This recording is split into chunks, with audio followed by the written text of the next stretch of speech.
Stacked up all day long and put them inside the top 10. Remy Cavagna, he was brilliant yesterday as well. He looked like he was wrestling the bike more than anyone else, but it's his style that we've become used to, so we weren't fooled, and the time checks didn't lie. He was on a good one. Yeah, Remy Cavagna ended up finishing third. Aaronsman was second. Filippo Ganna was the winner. Afterwards, Remy Cavagna, he said the last 10 kilometres was horrible. Well, he said it before, didn't he? He preluded. He said, listen, 5 or 6 kilometres shorter, and yep, this is right up my alley. So he was right on the money, but even so, he put in a brilliant performance. Leknessund now at the front. This is Harper rolling through in the blue colours. Matej Bas is the next in line. Harper has not made a move until today. He has been waiting patiently. And he waited patiently even today. You know, risky. Yeah. The break could have gone and was touch and go if they got it back. But he played his cards very well. How you like those numbers, Mitch? The average speed of 50.5 kilometres per hour. I don't like them. That's hard. That's very fast. And look, talk about all the aerodynamics and the fast bikes and the bigger gears.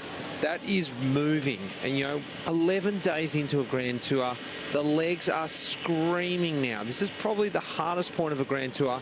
In my experience, you're right in the eye of the storm. You've got that fatigue, yet you can't feel the end just yet.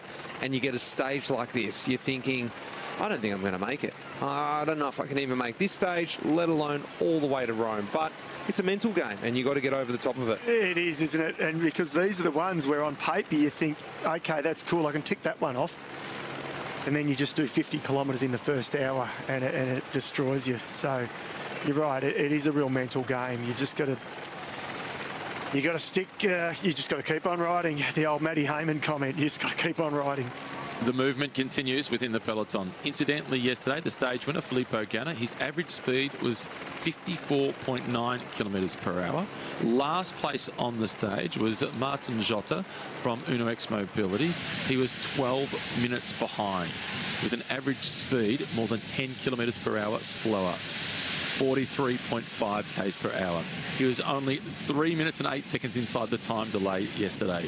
So Chris Harper is off the front, the Aussie. He's got just a 16-second advantage. He's got 2 riders for a company. There's still a fairly lengthy flat portion before this race hits the hills.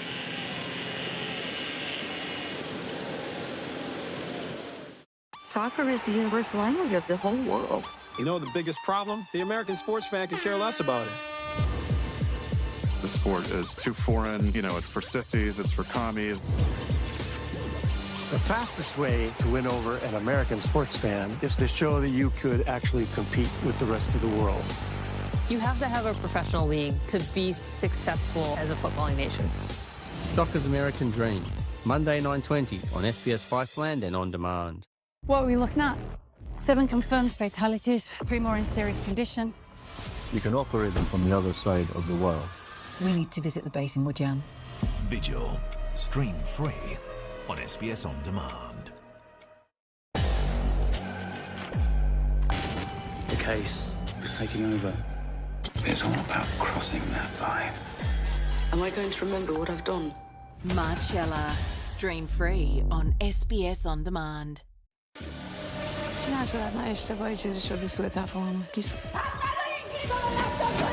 I think you need to view this as an abduction. Prisoner 951, stream free on SBS On Demand. When your business joins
moves again from Groupama FDJ. He's trying to go across. He was in the initial breakaway.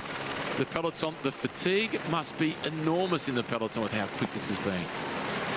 Yeah, you can see now there's a lot of guys at the front hoping this is just going to slip away, just with the 3 riders away. But that's if the 3 riders are able to get away, I think everyone in the peloton will be quite happy. But once you get 1 or 2 more, then everyone's like, well, if they're there, we have to be there. So this is that breaking scenario now where everyone in the bunch wants it to be over. And it's roughly 12 kilometres to the intermediate sprint, where there's 12 points up for grabs in the race for the Chiclamina jersey. And for leader Trek, Jonathan Milan, he needs those points. Yeah, so that's right. Until that trio get through that intermediate sprint, it's not a done deal. 46 seconds, but it's true, and I couldn't agree more with you, Mitch. It's 3 out in front is okay, and team directors will say, okay, that's okay, we're allowed to miss that because we know we can bring 3 back later on. Suddenly 4 or 5 go across, suddenly it makes it 8 or 9. That's when teams get frustrated and they say, well, we can't afford to let that go. So it's at a bit of a junction at the moment to see what the next move is going to be, you know, over the course of the next 10 or so kilometres. And no news on Ballerini yet, guys? No, we just haven't seen anything. We just saw him get rolling again, but we haven't seen any updates on where he is at this point. Hopefully he's in amongst the convoy, and hopefully he's not seriously injured and can return to the main field. Because tomorrow in particular is a day where Ballerini can play a big role, and perhaps Astana can win their 3rd stage. Not that they're not trying to do so today. They've had lots of riders in the breaks so far today, and Ballerini was one of them at the very beginning.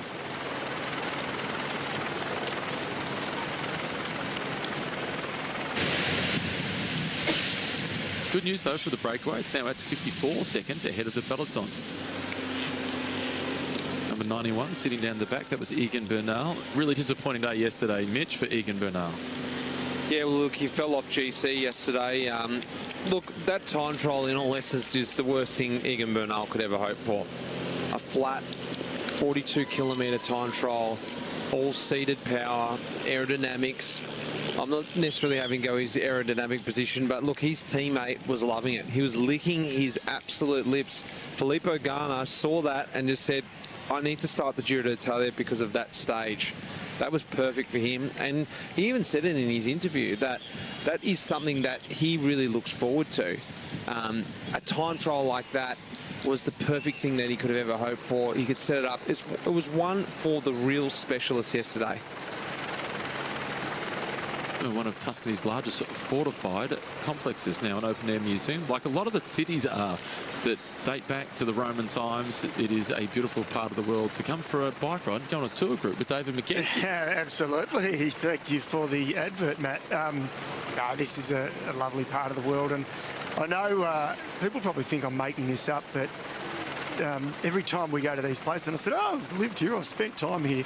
The first year I actually came and turned professional was in Italy, and I actually lived in Tuscany. I lived just out of Firenze, Florence.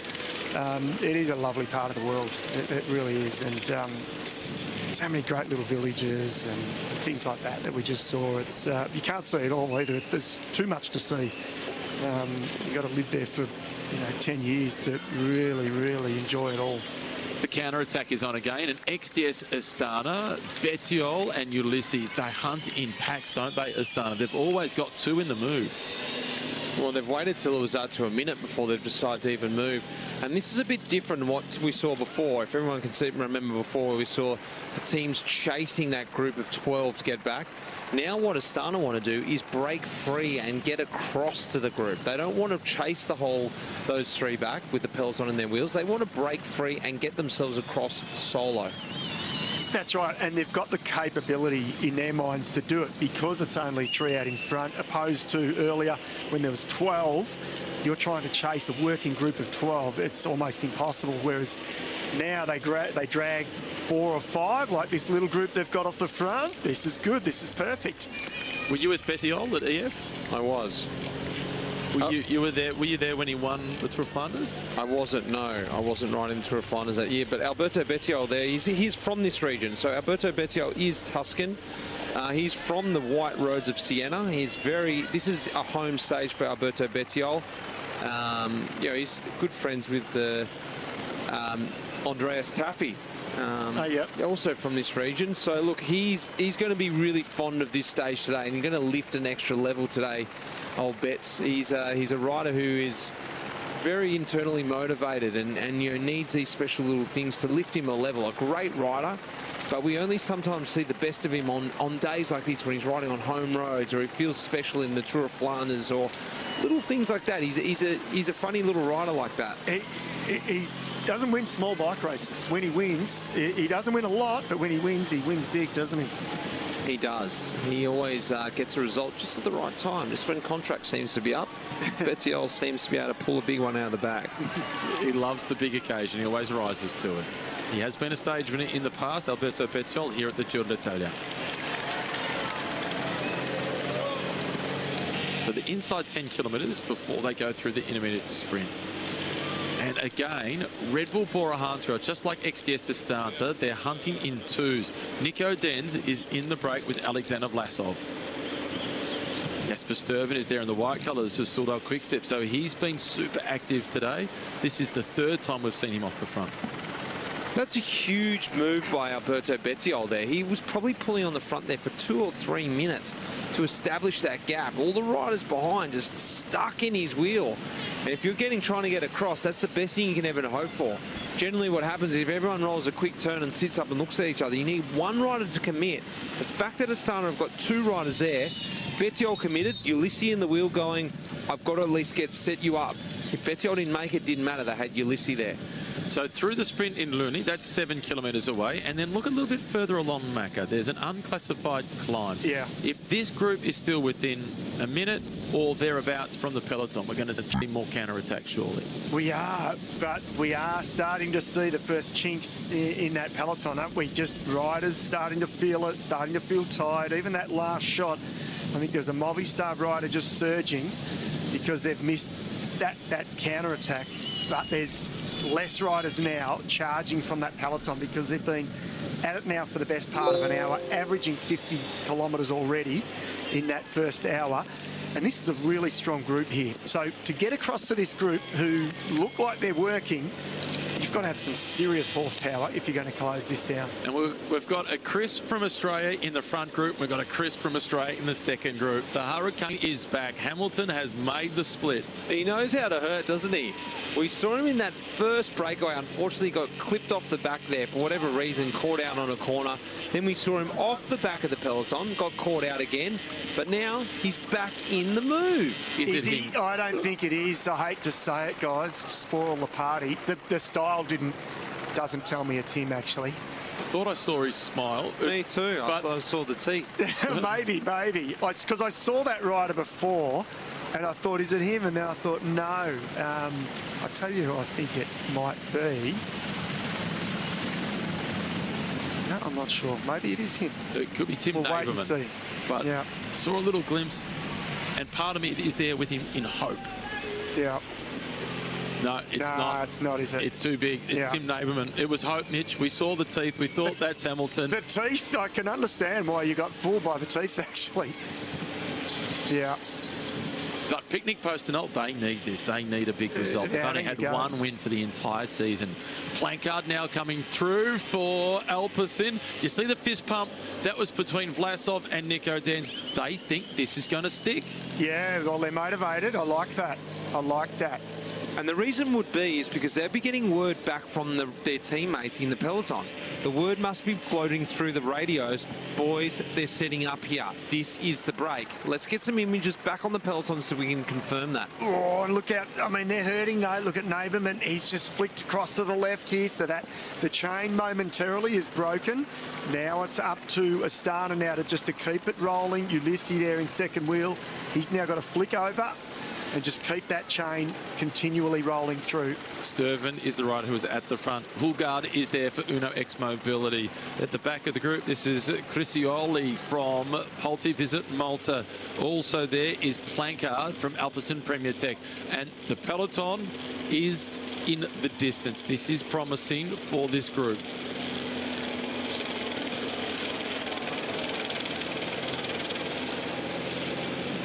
Nico Dan's going through now. He is here as the workhorse today, but he has won 3 stages in his own right in the Giro. He's quality, isn't he, Nico Dan's? And I said before, you know, the climbs will be too hard for him, and I'm already thinking, gee, I might have jinxed myself there, because you wouldn't put it past him to just survive, grit the teeth. Well, I think I just jinxed the second group. I said the peloton was out of sight momentarily. They're back in sight. Oh, it's... I mean, these high speeds, at some point it will snap, but gee, this could go on for 3 hours, the opening 3 hours of the stage, before it really does establish. Mitch, how many guys in that peloton sitting down at the back will be just screaming, whether it's externally or internally, let it go? Well, I can tell you right now, they're happy that they don't have Macca saying things like that in their ear. This could go on for 3 hours. Oh. I'm laughing at that right now, because I'm like, that's the worst thing you ever want to hear. And yes, I would constantly, if I was in the peloton, just be cursing into the air. Let this go. I am screaming, because look, I just want to remind everyone who can't feel their legs, that time trial yesterday, whether you did it easy or hard, would have still hurt. It's 42 kilometres. You still have to push the pedals. We talk about guys going easy using recovery day. That still means they roll through at about 85%. Now it is Jensen Plowright who is at the front of the peloton, setting a false tempo, because he's got Plancard in the chasing group.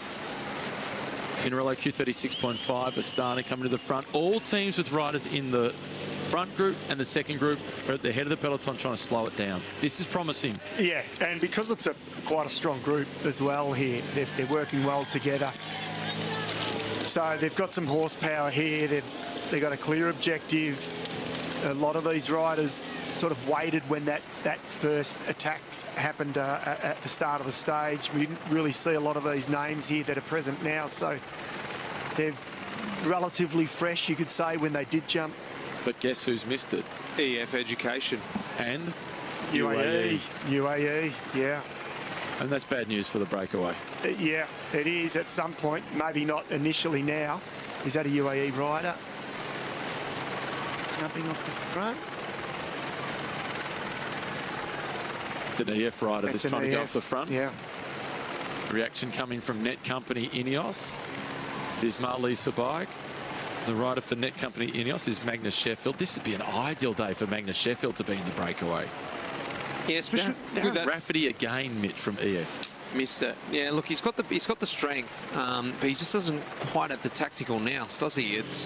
I agree with you, Matt. It's a great stage. Let's have a look at the composition of this breakaway. Who is this breakaway going to suit in the finish today? Because yes, there are some hard climbs, but it is a flat finish today. So a rider like Diego Ulissi, he's a rider that is very capable over the climbs and has got a fast finish as well. A rider like Vlasov from Red Bull, he's better on the climbs, but not so fast at the finish, so he's going to have to get away. So it's quite an interesting break. A guy like Edward Plancard, a guy from Alpecin, he's probably not going to get over the hills. So he's going to be hoping he can hang on, because he'll towel them up in the sprint. Don't think Denz is going to try and get over the hills, but he's got his teammate there, as I mentioned, Vlasov. We've got our Australian Chris Harper out in the very front. So he's hoping that they make it a really tough pace over those climbs, because again, he doesn't have the big punch. Yeah, but it's not over yet. Look at the peloton strung out in single file. Here's an update in the points classification. Manier leads ahead of Jonathan Narvaez. Those two riders have both won 2 stages each. Johnny Milan is in 3rd position. Ballerini, a stage winner, is in 4th. And Manuela Turozzi in 5th position. He has won all of his points through being in the breakaways, particularly throughout the first 3 stages in Bulgaria. Leknenson, the Norwegian national champion. Chris Harper, the Aussie from Adelaide, now going through to the front. Mattia Bass is the next one through from Polti Visit Malta. There are the points on offer: 12, 8, 5, 3 and 1 for the intermediate sprint. These three, they've done a mighty job so far. I mean, they're holding that chase group at bay for the time being, and you know, you can't afford to miss a beat here. When it's just three of you, you commit. There's no skipping a turn. You've just got to roll through. Even if you're feeling it, you do a slightly shorter turn, but you just got to keep it moving. And Mateo Baez is going to roll over the top of Chris Harper. He's got his timing right to get the points without disrupting the group.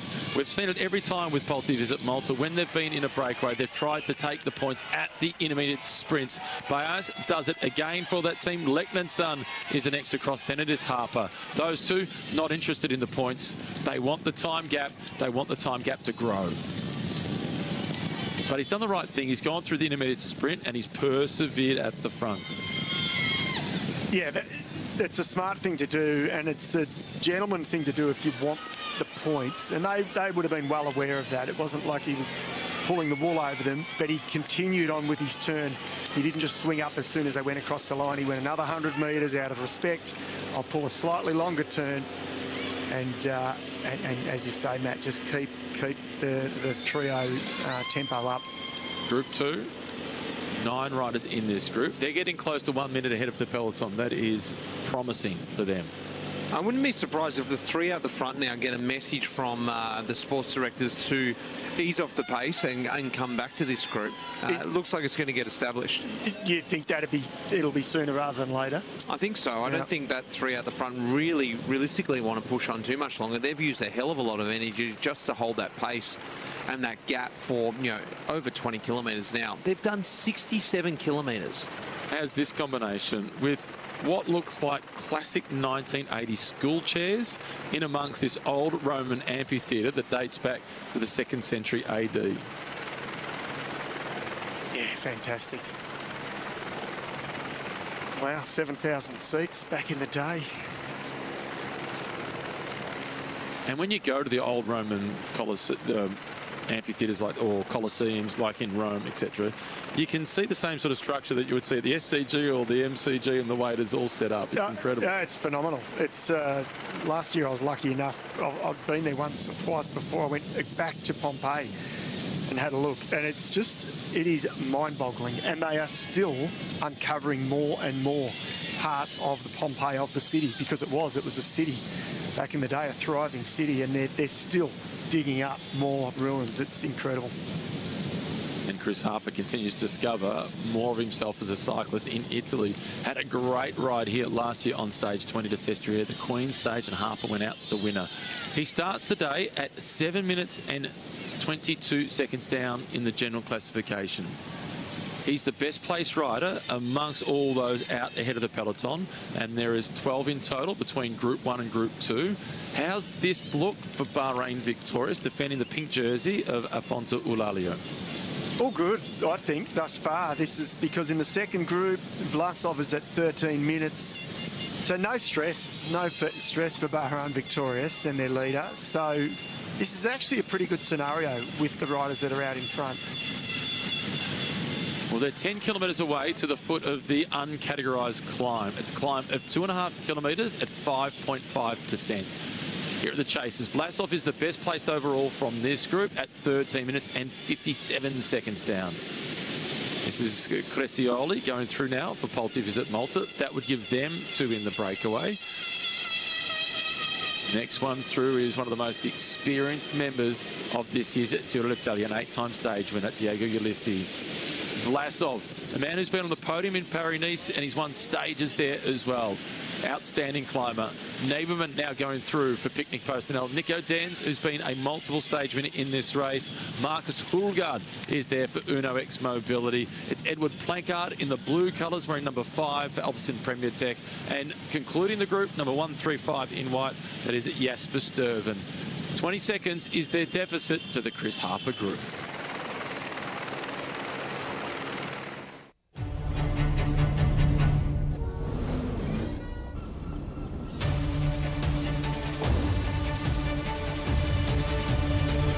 Here we go again.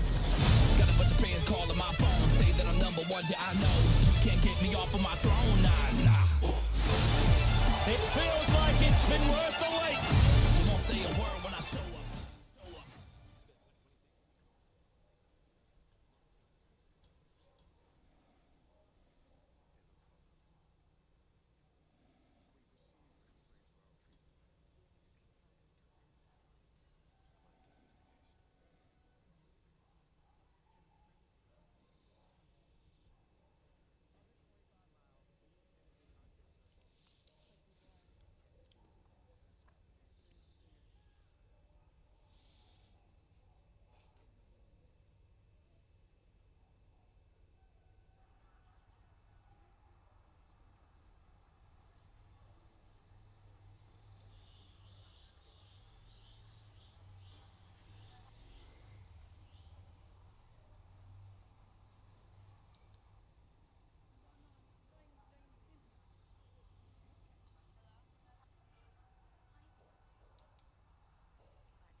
Group 2, they are now a single group out in front with 13, in fact 12 riders it is that are all together. Chris Harper, the Australian, is the best place in the general classification. Starting the day at 7 minutes and 22 seconds down. He's in 17th position. 1 minute 35 seconds is their advantage over the peloton. 2 riders in this group from Astana, 2 from Uno X Mobility, 2 from Pulte Visit Malta. We have just seen images from the back of the peloton of another rider from XDS Astana. Yes, we were just talking amongst ourselves through the ad break. Ballerini, where was he? We hadn't seen or heard anything that he'd withdrawn, which is a good sign because generally the number of sites that we follow, they're all over it. He hasn't, and that's because he hasn't. He's making his way back through the cars, and he looked like he was just about to make contact back with the peloton. So that is good, great signs and good news that Ballerini, the stage winner into Napoli, is at the moment, fingers crossed, still in the race. UAE Team Emirates, they have not had enough. 3 stage victories, surely we can take more. They're now chasing. No, it is not over. We have spoken too soon. I don't think it's over yet. And look, there's these little kickers. If they can keep it within reaching distance when these little climbs come, there's going to be a chance. Stage 11 in 2010. The reference here to David Arroyo, who made a big leap forward in the general classification. They gained 12 minutes. There was another Aussie in that breakaway that day, and it was a history-making moment for him. Richie Port, yes, was in the moved to the top of the overall standings, and he ended up winning the white jersey as the best young rider in his debut Grand Tour. Top 10? Yes. Was he? Yeah, top 10, debut Grand Tour. Incredible, wasn't it? Incredible. Cadel Evans won the points classification and finished 3rd overall, and Matt Lloyd won the King of the Mountains classification. So 3 Australians on the podium at the end. 4 jerseys, 3 Aussies on the top of the classifications. And it was a celebration that year of the unification of Italy. So they had, obviously, the pink jersey for the race leader. It was a green jersey for Lloydie in the King of the Mountains classification. Yeah, I think you're right, Matt. It was a red jersey for Cadel for the points classification and a white jersey for best young rider. So those jerseys represented the colours of the Italian flag. It was pretty incredible, wasn't it? By the end, we're looking at the photos on the podium and the photos of the jersey winners together, and we've got 3 Australians. And the Richie Port one, I mean, that just showed the career that he was about to. That was before him. You know, you don't fluke that sort of result. What Richie Port did then, and the rest is history. Well, there's 2 teams that are very interested in getting this break back together. That's Trek and UAE, because Trek also want to see Giulio Ciccone in this break. So I've seen they've made their way to the front now. That's 2 powerhouse teams that want this breakaway back together. And you know what I'm thinking? It's probably going to come back. Oh, you party pooper. But you're spot on, Mitch, because this does suit Ciccone. We saw him up the road early on in that first move. He was animated. He was getting a little bit frustrated because he just couldn't get the gap established. And as much as there's some strong riders in this group, and we talk about Vlasov and Chris Harper, we know they can climb. But in some sort of way, it's the Achilles heel of them, because we're going to see a surge from behind. There'll be a chase, and then there'll be another launch of an attack, I'd imagine, from someone and a few back in this peloton. And to add more bad news for the breakaway, 2 of the riders who finished in the top 10 in the individual time trial yesterday are at the front doing the chasing. Max Valscheid for Lead Out Trek, and it is on the front for UAE Team Emirates at Mikael Bial, having an impact already on the advantage for the breakaway. Yeah, they've already ripped 10, 15 seconds out of the group, and you can see at the rear there, so that the pace is on. So again, we are looking at a very, very fast average speed here that just continues. Just when you think it will settle down, it doesn't. Well, you mentioned Richie Port. This is Richie Port country, because Montecatini and Montemano, we went past it at the early part of the stage. That's where Richie Port started his amateur career. Well, his racing career in Europe, and that's where Brett Lancaster and Richie Port were based out of. Did you spend much time with the national team back in your day, or was that sort of pre? That was pre you. That's pre me. Yes. So these are Richie Port well, roads a little bit ago, about 30, 40 kilometres ago, but it's not too far away. It was funny that you brought him up and just reminded me that he is from this area. Cut his teeth, you could say. He had a great career, Richie Port. He dominated one-week racing. He was tough to beat in a one-week race. Paris-Nice, Tour de Dauphiné, Tour de Suisse, Tour of Romandie, those big one-week races. He was one of the very best of his generation. Yeah, almost. You know, that brilliant ride at the Tour de France in the COVID edition, one of the 2 COVID editions in the lockdowns. You know, he gave us something all to cheer about back in Australia, but you forget what else he did in his career when you go back and look at his CV. Yeah, you're right, Matt. The one-week stage races at his best, he was very, very hard to beat. The intermediate sprint today having no impact on the points classification. Magnier, Narvaez, Milan, Ballerini, Torozzi. And at the finish line, it's 25 points for the stage winner today because this is classified as a hilly stage. It's on the day for the sprinters where it's 50 points for the win. So it really does lean in favour of the fast guys. Well, they're really going to have to move on this little uncategorised climb because it's still a minute 24 and the uncategorised climb is 2.5k at 5.5%. So it's not super long. So if they're planning on setting up, you know, Giulio Ciccone and, you know, Narvaez to get across in this climb, they're going to have to hit it hard and fast because they're not going to be, they're almost at the base now. They're only about 1 kilometre from the base of this climb. You can see it just coming ahead here. It's one of these little kickers we can see in front of us. So it's going to be all on. I mean, I'm predicting fireworks. The only other option is they're going to go for the long haul and wait another 20 kilometres before they start the base of the final climbs. What do you think Max Velscheid wants to do? Well, I was just about to say, it depends how hard this little uncategorised chink in the profile is because some of these guys that are chasing now, that could be their job done. So then those team leaders per se, Ciccone, Narvaez, they're going to have their work cut out because they've used up some of their men. They don't make it over that little climb because they've just been drilling it now. So this is, yeah, it's making it very interesting as we see Ballerini. What an effort. It's good to see him back in the race and hopefully nothing broken. I mean, I would think he would have known by now himself. He would have had the signs and he would have been in too much pain to be able to make it back. Yeah, fantastic to see the winner of the stage in Napoli now back in the peloton as he's got 2 of his teammates, Alberto Bettiol and Diego Ulissi, in the breakaway. It looked really promising initially. Now it is 50-50 as to whether that break can survive or not. We might see a scenario, Mitch, when they hit this climb, uncategorised climb. It's 2.5 k's long, average grading of 5.5%. We might see the likes of Giulio Ciccone, Jonathan Narvaez get together up to their teammates, get that break within striking distance and jump across. And the break survives, but it's got 2 more in it. Another rider I just thought of then, because I saw the NSN riders near the front, is Jan Hurt. Another rider that could really do well on a stage like today. Likes these sort of medium hills, mountains, I'm going to call them, but they're more sort of long hills, small mountains. I don't know what to call them, really. Massive climbs in my eyes. But anyway, he's a rider that they've also missed the break, NSN. So they're floating around the front, and he'll be ready to jump when they go.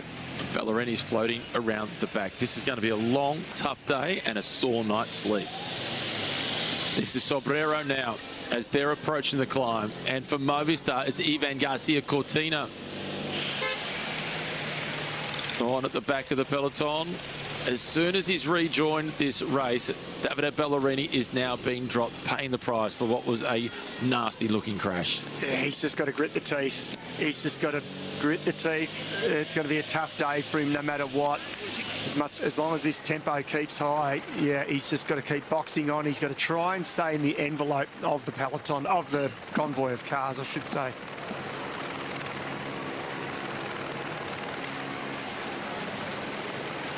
.55 seconds is now the advantage for the breakaway group. Onto the uncategorised climb, and it's got Narvaez coming forward along with Giulio Ciccone.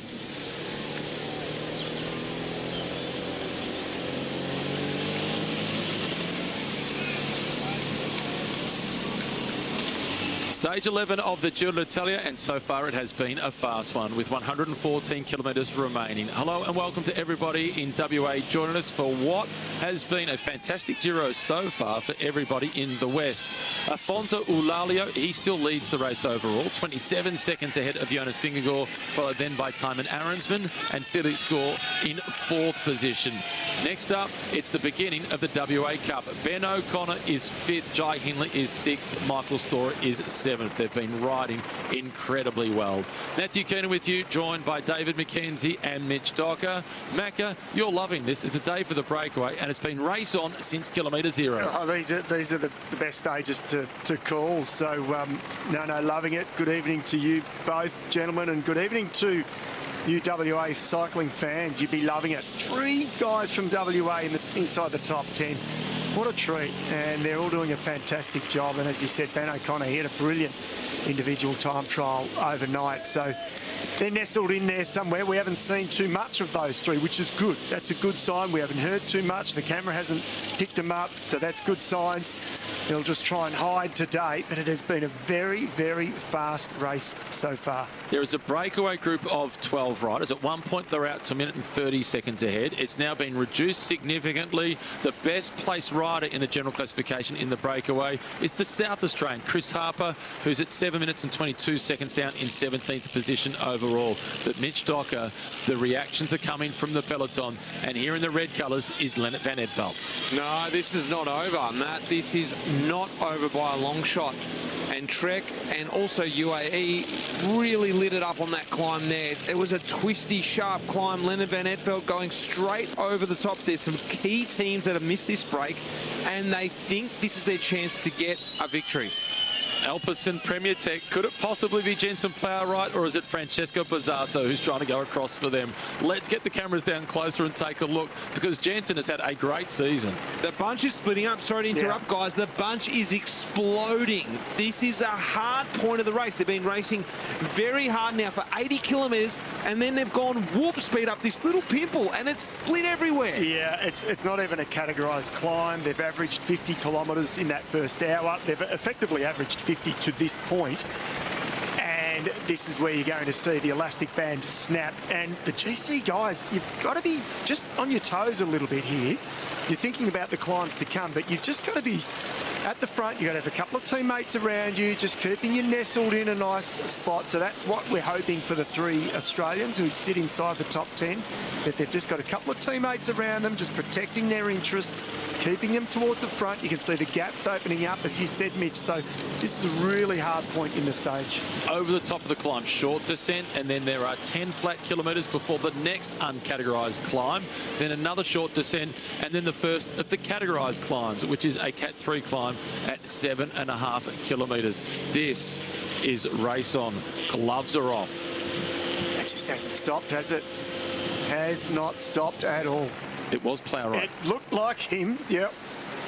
Jensen Plowright is having a season to extend his professional career, and he is a rider who is up contract at the end of the season. Get in queue, because he's a man that you want on your team. Yeah. Well, he's been training around those steep hills of Greensboro, because he's absolutely punching and dancing around up there. I tell you what, the suicide loop. He hasn't taken your Civic Drive Strava title, has he? I'm sure he's absolutely smashed it, demolished it, because he was dancing up there with some of the best riders in this race.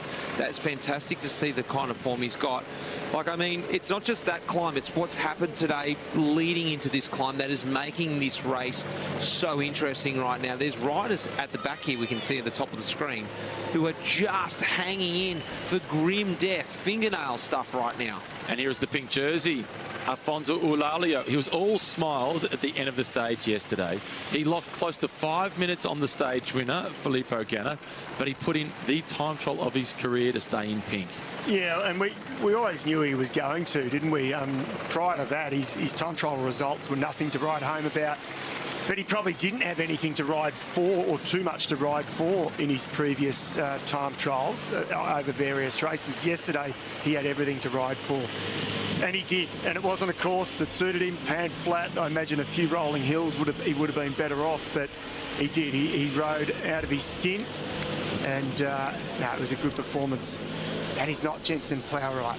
It's Bozzato. Yeah, they look they got similar builds, haven't they? Just that slightly different upper body movement. I think they switched. Plowright was up there. Let's give him the creds. Let's call it. Well, he has been riding well. He has been riding. Yeah, you're certainly not wrong about that. I'm he standing has been by riding that. Well. Now, this is where it becomes tricky for the riders in the top 10 overall. These little splits, we saw it a few days ago where there was a split and some of the big favourites, including Jonas Vingegaard, they missed the split. Jai Hindley was out in front. The pink jersey was out in front. And then all of a sudden, Visma Leiseblatt, they had to do a lot of chasing. Well, you can hear, sorry, not here, I wish we could hear, but that was Ben Zwiehoff talking into the radio, just relaying back to the rest of his teammates what's going on here, trying to get a bit of information around. We need riders at the front here. It is absolutely splitting apart. This team's riding on the front.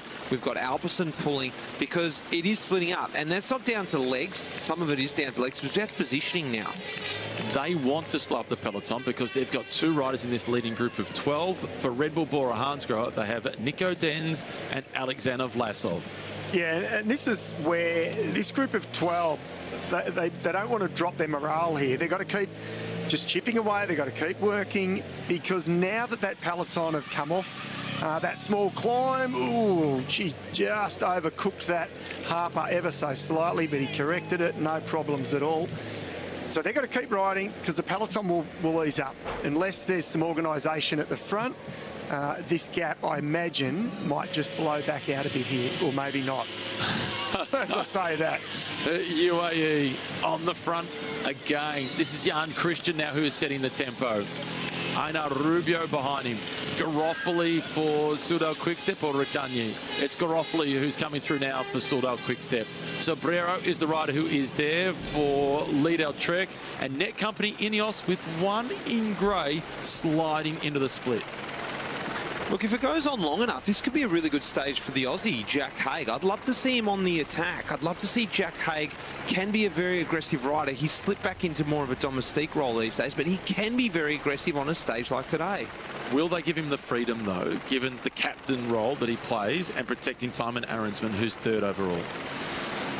Well, I think, yeah, realistically they can because they've also got Connor Swift there, Ben Turner, and they've also got Magnus Sheffield. Plenty of guys to go around. I think Jack Haig is a great guy to do that. I don't think he will, but he is a guy who could be very aggressive today. We'd love to see it happen. Jan Christian, a few days ago, his brother Fabio, his older brother, crashed out of the race. Giulio Ciccone again remonstrating. This is the halfway point of the Giro d'Italia, essentially. And still all the big mountain stages are to come. Big mountain stages to come, and all the climbing is still to come on this stage as well. So they're just about to head, well, they're on the outskirts of La Spezia. Beautiful seaside, I won't say a village, small city if you like. Beautiful seafood restaurants, and then they start to make their way slowly along the coastline through the Cinque Terre. They obviously go down through the small villages because they're dead-end roads, but they scoot past them and then on towards the finish, but a long way to go yet. 106 kilometres still remaining. Oh, how's it going in the breakaway group of 12 when you're hearing about the amount of action that's happening from behind and the gap has been halved down to 46 seconds? Well, they've got to keep their composure, Matt. You know, as hard as it may be up there, rolling smooth and keeping it a good smooth rhythm, a good constant tempo is the way that they're going to get away. The problem for the peloton is they've got heavy accelerations followed by periods of where the peloton slows up and then another big acceleration. Eventually they're going to run out of legs. The breakaway needs to stay consistent and keep that consistent tempo. The rider in the blue colours, that was Tim Naberman, who was in the leading group of 12. He's been dropped from the leaders. That's how hard they're working out in front to try and maintain their very slender advantage. Here is the lead group. Leknenson is at the rear, the Norwegian national champion. Second on stage 8. He's also had another second place finish on a stage of the Giro d'Italia a few years ago when he ended up with a 5-day stint in the pink jersey as the overall race leader. Well, Leknenson, to be out in that front group, has been averaging 330 watts for 90 minutes, and he just pushed out 560 watts for a minute just to stay in the wheels. They're huge numbers. Absolutely amazing. At this point of the race, it's not fresh legs, they're legs, tired legs. And on the topic of trying to keep your legs fresh as they can be, or not quite as fatigued, they've been out there for a long time without any team cars. And they're just getting bottles from Shimano Neutral Service. Yeah, that's true. Your special diet plan or food or fuel. There's been no roadside handouts, have there, either, I don't think? There have. I tend to think, because of how many teams are aware and this break hasn't gone, that they were prepared for today. They would have taken extra food on board. The fact that there wasn't climbs in the beginning, that meant that they could probably carry a bit more. Yep. But they'd be getting to the end of those reserves. Yeah. The backup reserves are getting thin. Everyone would be ready now for getting refueled, but also just to get off the pedals a bit. Oh, Filippo Ganna has emerged at the front. Yesterday's stage winner. The monster from the individual time trial for Net Company Ineos. He'd be a nice guy to have in the breakaway. This is crazy. I mean, it's not the first time, but we're still effectively 50 kilometres average, and we are almost at 90 kilometres completed. Not we are, 90 kilometres done, and we're effectively at a 50 kilometre average speed. And the pace comes off again momentarily. Another few kilometres before they hit the next unofficial climb. And we're going to see more action then. This is Ula, the Venezuelan national champion for Movistar, trying to keep the leaders within striking distance for Einar Rubio, the smaller figure behind him in white. Well, I think they are within striking distance now, because they're at the foot of basically the climbing part of the stage. So from here on, it's up and down. So at 48 seconds, they're under a minute. You've got some strong riders behind some strong climbers. That's a small enough gap, manageable enough, that a small group will be able to go across at some stage. It is an incredibly scenic inlet, and I love it when we see the coastline meet the mountains. It is spectacular through here. Incidentally, Matt White, I lived near here very early on in my career. Matt White, he lived right in La Spezia. So a few times I'd come to pick him up for our training rides, and we'd finish the rides, head down to the coast, have some seafood after a ride. It was a pretty relaxed lifestyle, Mitch. Back in the old days. Back in the old days. Seafood after a training ride. Wasn't bad at all. He's had a big impact on Movistar. He's working with that team this year for the first time. Yeah. Himself and Max Chiandri. Max, Italian-English, but really is an Italian. He's from Tuscany as well, so he knows a lot of these roads well, knows this race well, obviously. So between them both, they've got the bases covered really at Movistar, and bringing fresh eyes and fresh ideas, I would say, to the team as well. And for Matt White, he has spent more of his adult life living in Spain than he has in Australia.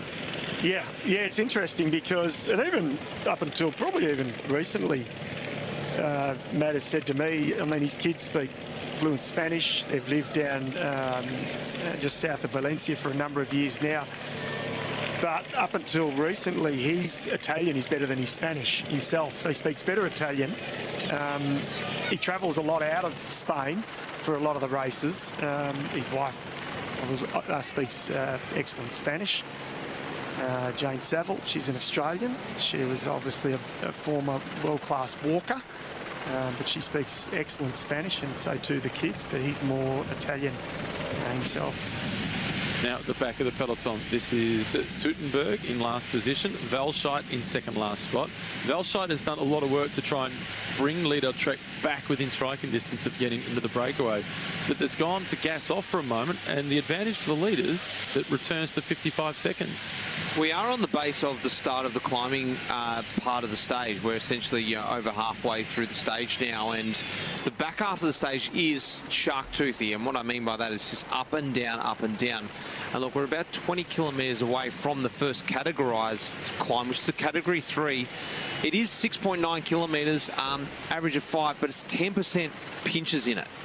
There has been a big split within the peloton too, because the race officials, they've created a barrage. We've seen the main part of the peloton go through. No team vehicles. Here is the back of the race. Oh, well, that split up that little pimple we saw through the town. And that's a big group. It is a big group, and I saw a few of the purple colours of Liverlula Jaco, and often we've seen Ben O'Connor and many of the leaders in the past for Liverlula Jaco flirting with risk sitting down at the back. Let's hope he's not one of those purple colours at the rear of the race who's missed the split in the peloton. And that was what I was saying earlier when WA viewers joined us. You know, the 3 Aussies that we've got in the top 10. This is where you've got to just be on the ball. You can't be sort of sitting back in that back half, as you say, Matt, and saying, OK, this will be fine. This won't go anywhere. I've got good legs. I'm strong. That doesn't matter, because if the split happens in front of you and you're not ready for it, and then suddenly it's gas on and you've got some GC teams attacking out in front, you can suddenly put yourself in a really precarious position. And for the first time on the attack for Movistar, it's Enric Mas. He has been the star of the team since the retirement of Alejandro Valverde. 4 times on the podium in the Volta a España. Didn't race last year after crashing out of the Tour de France. He's had somewhere in the vicinity of 3 months off the bike recovering from his injuries. So he's a long way from being 100%. This will be putting a smile on the face of all those in Spain watching the race. He looks cool, calm and collected, doesn't he, Macca? Yeah, he's got a nice style. I've always liked Enric Mas's style, and I've felt for quite a number of years he's even raced a bit tired. I feel like his program has been just too big, too much, and it's not great that he's had time out because of injuries, but I like it that he's back here fresh. Hence, great to see him on the attack. Edward Plancard, number 5 there, right at the back, Alpecin. He is doing everything he can. He was hoping this break had been well and truly settled by now. They could ride some tempo. I think he's on his last pedal stroke. Oh, he's gone. That was it. Oh, I could feel the pain right there. Number 5 is barely alive. And if you're suffering over on the lower slopes of this climb, well, you're not going to last the day, are you? So I think it's a case of put him out of his misery rather than subject him to more pain. And it shows the intensity within this leading group. He's the second rider to have been dropped from the breakaway group. It's now Vlasov at the head of affairs who's setting the tempo. It just shows the different abilities, doesn't it, too? Because Plancard, you put him on the flat roads, the crosswinds, Mitch.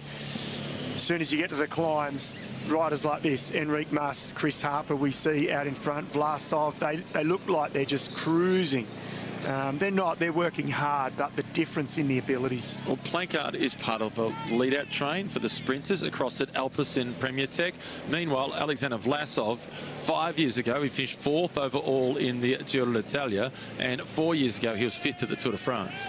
And when Primoz Roglic joined the team, he was a little upset. He thought that he should have been the outright leader for the general classification. Well, this man here also a podium at a Grand Tours as well. Vuelta a España being his pick of the choice, and so this is the type of calibre we've got going in breakaways. It puts it in perspective, doesn't it? He took it relatively easy yesterday as well, Enric Mas. He wasn't all in because he's no longer concerned about the overall standings. He's hunting a stage win. And again, this is great, isn't it? This is a different. You know, it's been a few years now, so I shouldn't say it's new, but you know, this is what we want to see from Team Movistar. This sort of racing on the attack, up the road, and on days like this, you know, not a team on the front, just sitting riding for one rider. Get all of your riders on the move. He came through the Alberto Contador Foundation as a junior, through the under-17s and through the under-19s. Contador's last Volta a España was 2018. In that Volta, Enric Mas won a stage and he finished in 2nd place overall. And as they were riding into Madrid, Alberto Contador came up to the cameras with his arms around Enric Mas and anointed him as the next big star. Yeah. That brings a lot of pressure. Yeah, he does. I remember that, Matt. I was with you, and he was saying, here's the future. This is the future. This is the next star of Spanish cycling, and that is huge shoes to fill. Some bad news that Davide Ballerini has abandoned the race. Ugh. The winner of the stage to Napoli, he crashed today. He's now out of the race. You lived in Spain for a long time. What was the profile of Enric Mas in Spain? Yeah, look, he's a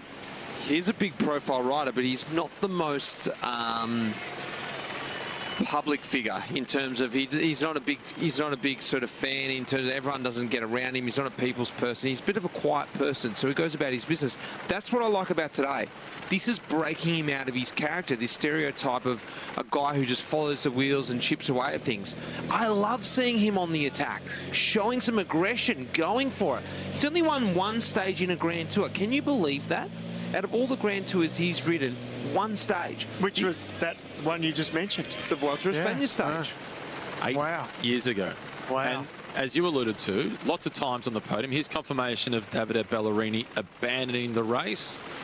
Disappointment for Ballerini. It's been such a successful Giro for him. A brilliant win, though, in Napoli, which that can never be taken away from him. He's been 3 times second at the Vuelta, once third. He's been a top 5 finisher at the Tour de France. To have that much horsepower and one stage victory in a Grand Tour, it's a career that deserves more.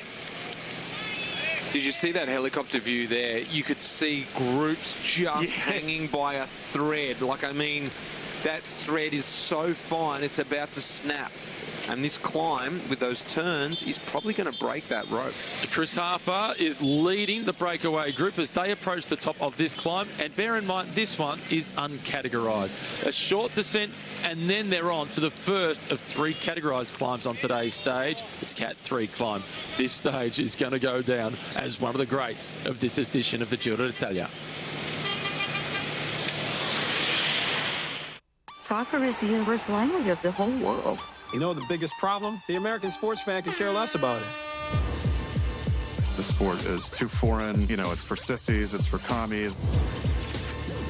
The fastest way to win over an American sports fan is to show that you could actually compete with the rest of the world. You have to have a professional league to be successful as a footballing nation. Soccer's American Dream. Monday 9:20 on SBS Viceland and on demand. Living with diabetes? Manage your glucose with a CGM that makes things easy. Dexcom gets you. We get that you want to easily monitor glucose levels. We get that you're working to stay in range day by day.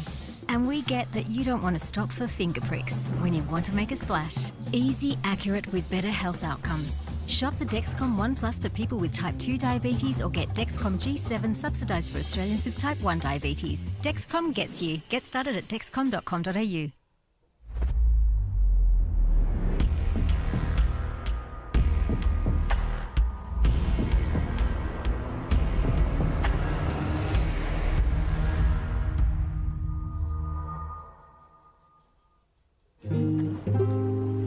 Keiko's philosophy was go, go, go. But what she really needed was stop, stop, stop. Expedia, made to travel. Everyone's rethinking their beauty routine. Are you? Because better skin, hair and nails start beneath the surface. Vita Glow Liquid Collagen is ingestible beauty, clinically proven to support skin from within.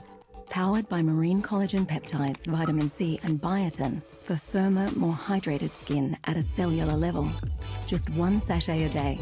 The skin looks up to 7 years younger. Vita Glow Liquid Collagen. Backed by science. Proven by results. Slice, sizzle, stir, and take a sneaky taste before you serve. Look at that. Simple, easy, very quick. Donald's going to show you how to make meals in minutes. Luscious, gorgeous. It's only taken 30 minutes. Big on flavour, fast on prep, and totally satisfying. And all made in less than 15 minutes. Let's get cooking. Donald's real-time recipes. Stream now on SBS On Demand. Slice, sizzle, stir, and take a sneaky taste before you serve. Look at that. Simple, easy, very quick. Donald's going to show you how to make meals in minutes. Luscious, gorgeous. It's only taken 30 minutes. Big on flavour, fast on prep, and totally satisfying. And all made in less than 15 minutes. Let's get cooking. Donald's real-time recipes. Stream now on SBS On Demand.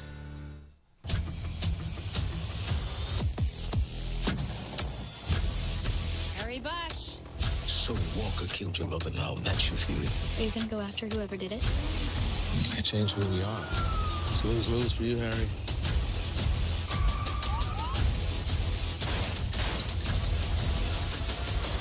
we get this wrong, the city could explode. Even if we get it right.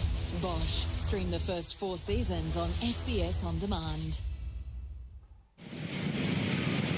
This is Leonard van Edveld. He is in the chasing group with Enric Mas. He has no water bottles on his bike.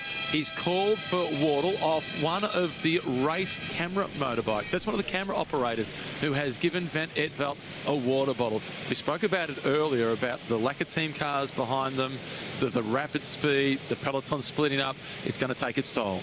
He's got a little agua frizzante there, a little sparkling water just to get him over this hill. That's what he's had to resort to. The motorbike there's gone, hang on, that's from my lunch pack. Yeah, the poor camera person we're going to see some fuzzy pictures, I think, later on in the stage. But yeah, you're right. That's it. They've gone 100 kilometres now. Potentially some of these riders without getting any assistance from their team cars because of the nature of the race. We did see a jersey or two of Jaco Alula in the back of the race. They were caught behind the split. The good news is we've spotted Ben O'Connor in the peloton. He's towards the front, so he is present and correct exactly where he needs to be.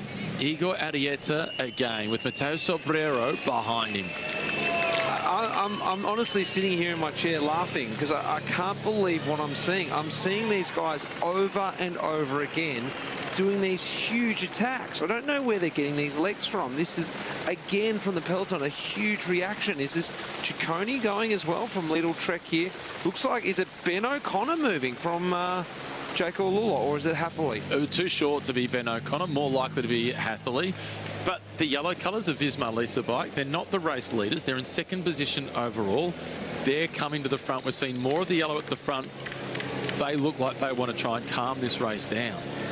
Well, that's the thing. Bahrain Victorious haven't shown any control today. They've just let things play out. And, you know, for them it suits them because, look, the leader of the race, he can follow everyone on the climbs. They don't have to control.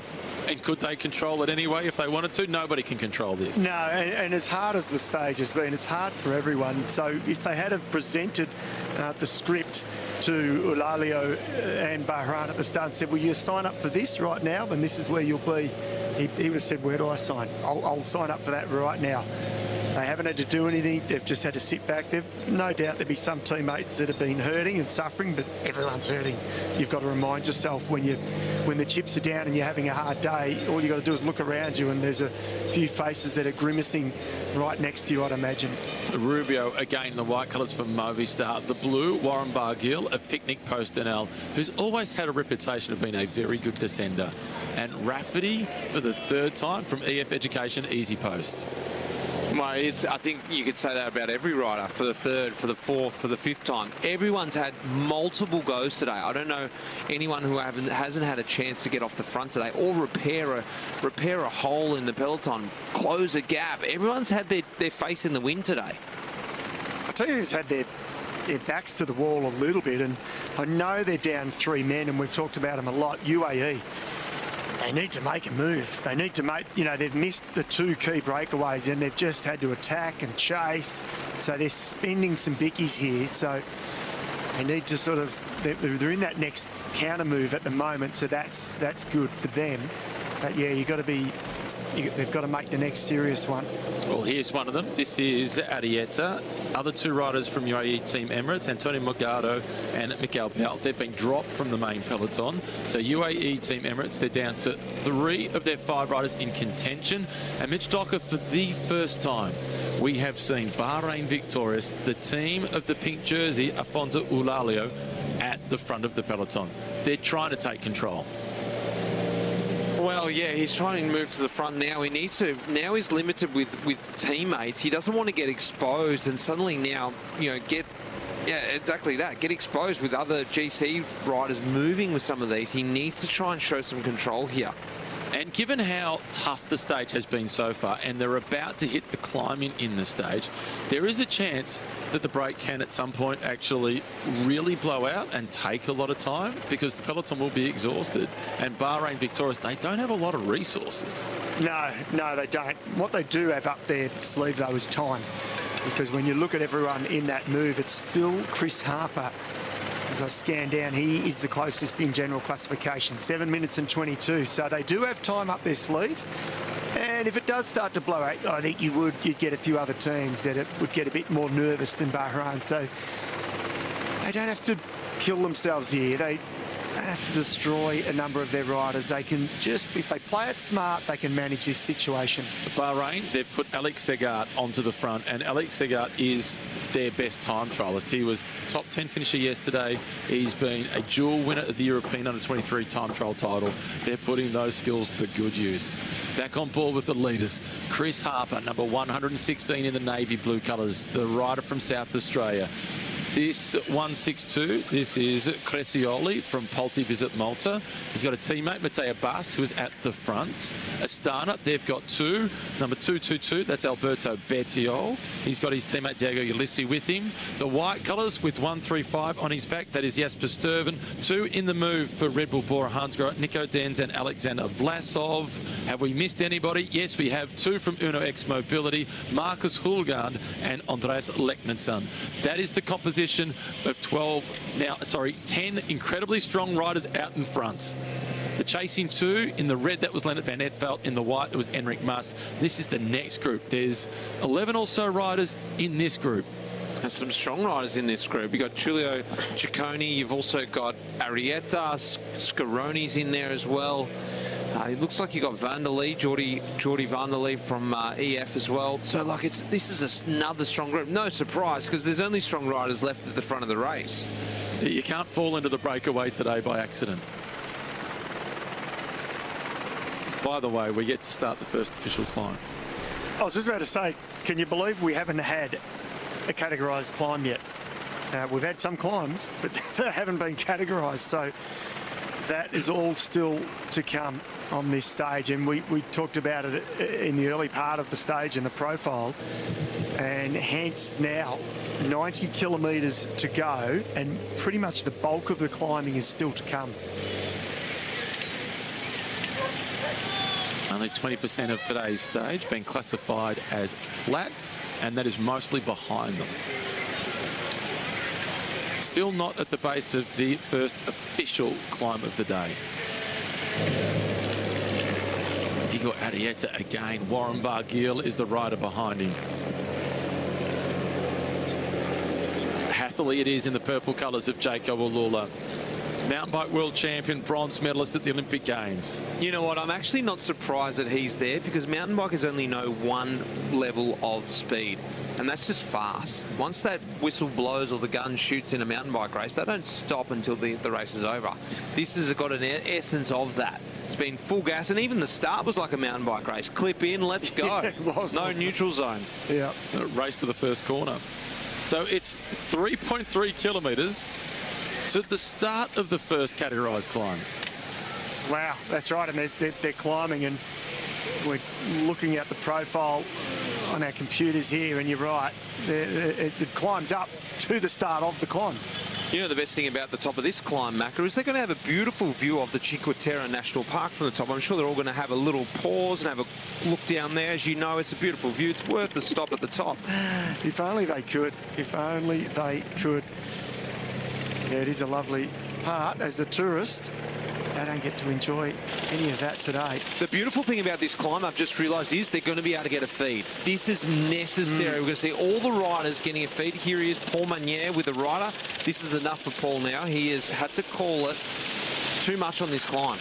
Van der Bosche is the rider who is with him. So we see him as part of the lead-out train. What's his job now, Van der Bosche, in support of Manier? Yeah, he's just protecting Paul Manier, keeping a good pace. They will definitely go back to a few more riders. So with 90 kilometres to go, get a good group and get in safely. It's all about Paul reserving as much energy as he can on a day like today. Van Etveld in red. He's got Enric Mas on a stretch. He's doing a good job, isn't he? He's going to cross the gap here. And now that they've got them in their sights, that'll invigorate Mas as well. But the problem is they've only got 29 seconds on that peloton. This is Warren Barguil. He is now attacked out of the peloton as well. And the Shimano neutral service vehicle, that has gone out from between the gap of the breakaway and back to the peloton, because it is closing down yet again. Astana in the distance responding one more time. It is. They've already got two in the breakaway. Another Astana rider on the move.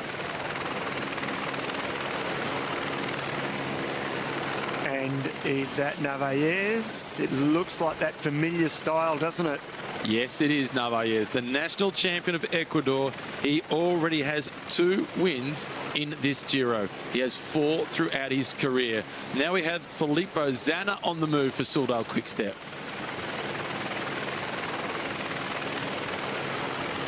Who has been in a battle with his teammate, Gianmarco Garofoli, and they are separated by 1 spot in the general classification. Zanna is 35th, Garofoli is 36th.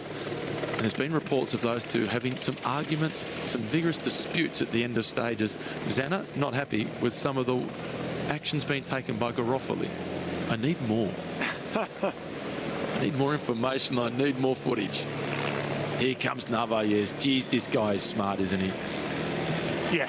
He's had a couple of little surges, but he's kept the powder dry predominantly.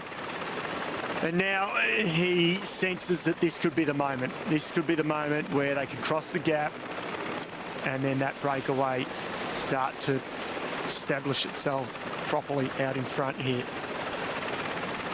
Beverino, and sadly some of the recent history, the floods back in 2011.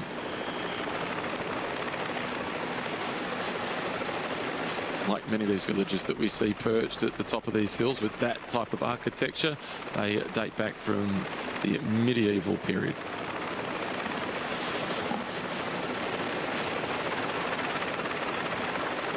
Turns out to be a beautiful countryside for racing, at least for the spectators. And this is great racing, Macca. Oh, this is as good as it gets, isn't it? We love calling these ones. And we sort of, well, I might say we predicted it. The course itself, the parcours at the start of the stage, it lended itself, didn't it, to an attacking style at the start. Once they had that pause at kilometre 0, you could see riders clipped in. So we knew it was going to be game on, but you never know for how long. You don't know if the break will get established in the first 10, 20 kilometres. And, of course, that didn't happen. And it still hasn't let up yet. And now the teammates of the pink jersey, the race leader at Bahrain Victorious, they are trying to calm the peloton down. The pink jersey himself is a long way back. He's closer to the back of the peloton than he is the front. Yeah, I was just scanning through the bunch to see where he was. I was like, hang on a second here, what's going on? Well, Alio, he's slipped back a little bit now. He wants to get a little bit more of a sit, but honestly, on a day like today, the best place you can sit is about second or third wheel. Just with all these corners, you just see what's going on. Maybe he's drift back just on that hill there as he was grabbing some, some bottles and some feed bags, and he'll get his way back up to the front. Van Etvelt and Mas, they looked like they were on approaching the top of the climb, but the gap was not completely closed. Just like Igor Arrieta when he won his stage, it's not over until it's over. I can't believe they actually didn't get there. You're right, they were on. They should have been. I feel confident for them. I almost feel like they've paced this in their mind that they want to be with the breakaway by the top of this next climb, this category 3. And then that way they're not going to blow themselves just to get on one climb before. They're much better climbers than the breakaway. This is the leading group. Precioli and Bas are the 2 riders out here for Polti Visit Malta. There's Alexander Vlasov in second position. Third place is the Aussie Chris Harper. Look at the size of Jasper Stuyven in amongst these climbers. In the white colours of Soudal Quickstep. Third at Paris-Roubaix this year. This is as well as we've seen him climb. It's pretty good, isn't it? You've got to remind ourselves of that he's podiumed at Paris-Roubaix. He's a classic specialist. He's won Milan-San Remo. And here he is going deep into this stage and into the hills, and he's handling himself pretty well. He's giving over 12 kilos to Vlasov. He's weighing in at 80 kilos. Vlasov at a mere 68 kilos. Like, that's just one of the riders here. That's a lot of weight, a lot of extra watts he's pushing just to get over these climbs. Now we're on the first climb. I'm using inverted commas here because they've had a lot of climbs beforehand. As you can see the profile of this, there are some steep parts in this. There are indeed. Average gradient, though, is 5% for the Passel del Termine. Here at the Chasers, Van Etvelt and Mas, it's going in the wrong direction for them. It's blown out all of a sudden at 36 seconds. David McKenzie, here's your chin. I'd like to pick it up for you. You are gobsmacked. I can't work out. I'm thinking, have I fallen asleep here? Because they were literally on the... Well, they weren't on the wheel, obviously, but they looked pretty... I was pretty confident that the next shot we'd see that they were there. And they've just lost some ground on that slight downhill run. And you're right, it is going in the wrong direction. So they'd be a little bit frustrated, a little bit annoyed. Yeah, Van Etveld, he is frustrated. I think Enric Mas has given him all that he's got, but there's not much left in the tank for Enric. Yeah, I don't think there's any bluffing. I think they're just on their limits here. Well, this group here is going to come right behind them, only about another 15 seconds behind them, and I feel like this group here is moving forward, and those two riders are moving backwards, so they're going to be picked up pretty soon. But also in this group, towards the back, is Leknenson and Hulgaard, the riders from Uno X Mobility, who were in the leading group. So the tempo on the previous climb was too much for them. They've now been dropped. They're now amongst the chasers. Well, that's not the full peloton either. Look at the size of it. Yes, some riders have regrouped, but there's a substantial amount of riders off the back from there. And the gap has blown out to 1 minute and 22 seconds. Just with that control from Bahrain, they've come in now. They're riding a tempo that, you know, they're not trying to get the break back or anything like that. They're just trying to discourage these big accelerations by riding a pace that's a little bit too fast for when people feel like they can do those big accelerations. And to keep the pink jersey, they just need to keep Chris Harper from that group within 7 minutes and 22 seconds. And Paul Magnier has managed to return. That's a good effort, because this has been a tough part of the stage, and so for a sprinter to make it back to this, you know, very reduced peloton, that's good signs.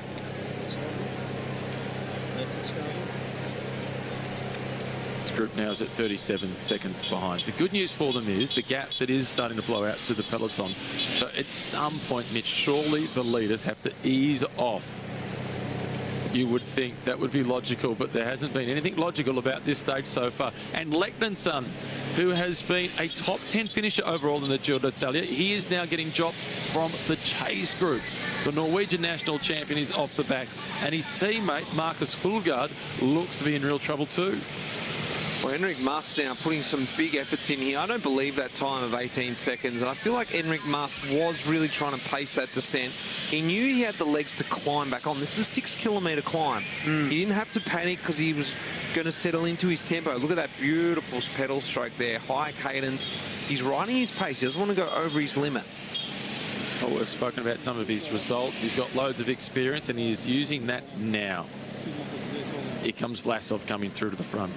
A former 5th place finisher in the Tour de France. Ulissi, the next one to come through. Every season of his pro career, Diego Ulissi, he's won at least one race. Yeah, he's another star rider. Knows how to pick the moments, pick the stages, the races to win. And his CV, it's not just in Grand Tours. He's won a lot of one-day races as well, Ulissi. There's the leader, Eulalio. He's composed. He's not stressed about sort of sitting up right behind his teammates. He's happy to sit sort of mid or even towards the back of this group. And here's a frustrated rider at the back of the group, Macca. This is Giulio Ciccone. Red number for the most combative prize on stage 9. He's been combative today, but he has missed the break. Van Etveld and Enric Mas, I'm not going to say they're on until they are officially in the slipstream. It almost looks like the exact same shot, doesn't it? It's deja vu. Surely, now with 5 kilometres still to climb, they'll get there. Mitch, Chris Harper is driving the tempo at the front of this group. On the previous climb, the data coming through from Vallon shows that he was really hard on the pedals to keep them away. Yeah, well, Chris Harper pushing out at 410 watts to get over that climb average. That is a lot of watts for a light rider. He is weighing in under 70 kilos. It's at a controlled pace, you know. You say controlled. This is from Vallon sending through this data. There he is right there, the rider in the dark navy blue there. You know what I found funny about, oh, here goes Navarez, just attacking. Oh, he can't handle it with this group. He knows he needs to get across on this climb or it is over. He's got 4.7k to get across this 38-second gap. He's got to do it now or never. Yeah, that's right, in his mind, and probably the instructions from the team car as well as that. They've just said must have got across, and that's part of the reason why as well, because there's a little bit of indecision here. The riders don't want to commit to each other. and he's decided, okay, enough is enough. I've got to take matters into my own hands. And Warren Barguil has recognised the moment, he's recognised the strength, and he's jumped on. Barguil will work with him when he can. And this is good for Narvaez. It's good for both of them. They're better having each other. He can't. It was looking good, but it's not anymore, is it? So now Narvaez, he has to fly, has to turn this into time trial, see if he can close 30 seconds, and he's got 4 kilometres to do it. He needs to get there by the top of the climb. And as good as he is, it's going to be a hard effort because Enric Mas is a quality rider, Leonard van Eetveld as well. It took them quite some time to get onto that wheel, so it just shows the tempo. We talked about Harper, the watts that he's been pushing, so it's going to be a huge effort. He's an exceptional descender, so maybe not absolutely have to get on, but he'd need to be within 10 seconds by the top of the climb, Mitch. Yeah, I think at least 10 seconds because, you know, one thing you've got to remember is it's not going to be a convoy behind this breakaway, so there's no cars to rely on. It's really going to be him against the breakaway. I wonder if you happen to make that breakaway and you're thinking, I'm doing everything I can, and you look behind, you see a rider riding across to you on their own, what that would do to your morale.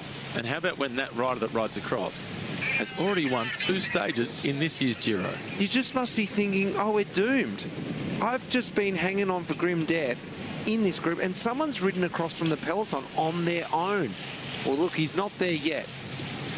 But he's got some real urgency about him here, Jonathan Narvaez. Yesterday, he finished in 71st position. He's got him in the sights.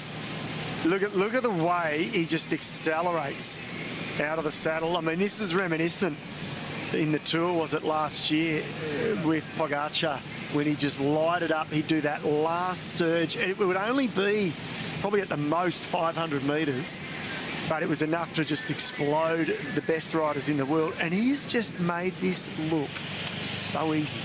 He has gotten across in a real hurry. 71st in the time trial yesterday. He was more than 6 minutes down. For a rider of his capabilities, that is turning it into a double rest day. Monday, the day off. Tuesday, more active recovery. And now it's time to use it. He is there, and everybody else in this group should be really worried. I think, Matt, something that I underestimated and even questioned, him coming into this race without race days, now we're seeing the benefit of that. He's coming into form because he's coming in fresh. And now he's really benefiting in this second part of the race. Obviously, we saw him already taking a couple of stages, but now he's able to do these moves when everyone's feeling the fatigue of the race. Oh, that is very, very, 1 minute ago, Matt, you were saying, and I was agreeing with you, okay, he might not close the gap fully, but he's a good descender. He'll close the rest on the descent. He's still got 3 kilometres to the summit. It took him 1 kilometre. Yeah. So instead of dragging out as a long effort, how good is it for him to have been able to get across so quickly? Well, physiologically shouldn't actually work like that because he's really using a lot of glycogen stores and tapping into some deep, using those. You want to keep it underneath your threshold. But he's a different type of rider, isn't he? So if we compare him to, say, what we saw with Enric Mas, Narvaez is a powerful, punchy rider. So surely, I agree with you and what you're saying. I'm not going to debate that, but it's obviously easier for him in his mind just to go, no, just close it quickly. And then worry about my glycogen stores after. I think so, because look, it's something that we're probably underestimating is the pace they're riding here. So they're still getting a sit on a climb like this. We're not on a gradient where they're not really getting much difference. Once he gets in the wheels, they're actually getting a draft on this climb. They're probably doing 35 kilometres an hour up this 5% climb, which is hard to believe. Look, there's a lot of things that I'm not understanding today. This is great. I'm loving the new world of cycling because the racing just goes on and people don't get tired. The riders are not getting tired. They're able to repeat these efforts. We say it time and time again. It's got down to the way they're preparing before the races, the way they're fueling. Their bodies are so efficient. And a team that was adamant of getting into the breakaway today but has missed it. They did a lot of the chasing early is Liedel Trek. Yes, yeah, it's, you can try, and sometimes, I don't know if it's such a thing, but you can try too hard. And you just sort of, it's like you're not on the same wavelength as the way the stage is going. So you keep trying, you keep sort of bashing your head against the wall, and you still don't make the move. And I mean, UAE, look, that potentially could have happened, but obviously Narvaez is just on another level. He's proved it at the moment. They missed the first attack. They missed the second attack. He went with the teammate as well in the counter move, and let's call it this group, if you like. And then in the end, he just said, you know what, I'll just close this up myself. If you don't all want to work together, no probs. I'll jump. Warren, you want to come with me? Sure, join me. Oh, Warren, you're not here anymore. Okay, I'll ride across. I mean, that's as silly as that sounds. That's how easily he has done it. So for the other 10 riders in that group, what goes through their mind and their hearts with the arrival of Jonathan Narvaez? Well, now it's going to have to play some different tactics for them, because this is a rider who's ridden across on a climb, so no question about his climbing ability, and we all know his sprinting ability. He matches it with some of the better sprinters on the flatland. So it's going to have to, the guys with 2 riders there, Sana, also Red Bull Bora Hansgrohe, even though Nico Denz looks like he's on his last legs. They're going to have to start thinking up things. We're going to see this group shake things up. I don't think they want to go to the end with Narvaez, and they're going to have to try and isolate him. Meanwhile, back in the peloton, Jonas Vingegaard, he has not put his nose in the wind today. He's been surrounded by his teammates from Visma Lease Bike. A really quick day of racing. And for the next few days, Jonas Vingegaard is just going to be staying in the peloton and staying out of trouble. The key day for him this week is Saturday. That is a huge day in the mountains. More than 4,000 metres worth of altitude gain in the space of 133 kilometres, and it's with a mountaintop finish. That is incredible, isn't it? Yeah, that is a lot of climbing in such a short amount of time. So he's got a handy lead in the climbers classification too already. And he's not even chasing those points. He has fallen into the blue jersey. He's chasing the pink jersey. Diego Sevilla, he was in the leader's jersey for that classification for a long time in the first week, but once we got to the high mountains, Jonas has taken over. Good to see lots of riders in the purple colours surrounding Ben O'Connor. Just in front, his former team, Decathlon, looking after number 1, Felix Gall. But Eulalio, what a day it was for him yesterday. He started the stage with a 2:24 advantage over Vingegaard. He now leads by 27 seconds. It's then Arensman, Gall, followed by O'Connor, Hindley and Storer. The 3 Aussies all stacked up together inside the top 10. It's quite funny. You mentioned Felix Gall there. I heard him say at the end of the ride yesterday on the time trial that it wasn't the most pleasurable experience, such a long time trial. But I wonder what he's thinking today. Probably not so pleasurable either out there following the wheels. Well, this is Christian Scaroni now. He too is trying to get across to the leaders, but he doesn't have the same horsepower that we saw from Jonathan Narvaez. He just picked the moment perfectly, didn't he, Narvaez? The road was probably a little bit steeper than what it looks at the moment. But again, he had the level, had the horsepower. Whereas these guys are just sort of floundering a little bit, aren't they? Well, the gap's substantially less now too, because when Narvaez, he went at 38 seconds. They've been able to pull that gap down to about 15 seconds. It feels like the break has taken the pace off. Yeah, and there they are. So they've got them in their sights. So 800 metres to the summit, so they'd be pretty keen to get across. Even if you're a pretty good descender, you'd still rather join them before the descent starts. So it does look as if the leaders have been going slower since the arrival of Jonathan Narvaez. What sort of impact does his arrival in the group have? Well, I think now he's a big threat. Everyone's not happy that he's there because they're thinking, well, how do we beat this guy now? Already 2-time stage winner. They know that he's got a lot of caliber when it comes to a stage like this. This is perfect for him. We just saw Alberto Bettiol. He dropped back to Christian Scaroni to help him close the last few metres to join that leading group. Roland is the rider at the back at number 58 from Groupama FDJ. For Bardiani, it is Martin Marcoluzzi. He's almost on. And Warren Barguil-Macca, he is going to make it. Yeah, you just got to box on, don't you? You can't throw the towel in, spit the dummy. He couldn't follow Narvaez, but he found another way to get there, and he has. Can we say the break is officially formed at 115 kilometres into the race? Yes. Yeah, I think so. So now we've put in orders for 3 new sets of start sheets because we've had our markers out, crossing out names, putting them back in. Yeah, I think so. 17 riders out in front. There is a wild card team in the breakaway with 3 riders in the move. Pulte, Visit, Malta have managed to get 3 riders in the move, and there's a whole host of World Tour teams who were trying to get there that don't have anyone. Yeah, that's huge. That is huge. Chris Yodley, Tonali and Bass.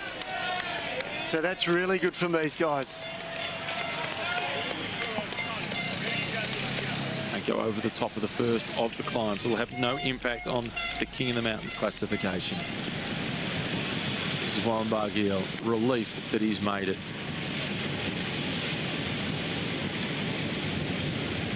Across the top of the climb, 78 kilometres to go, 17 riders out in front.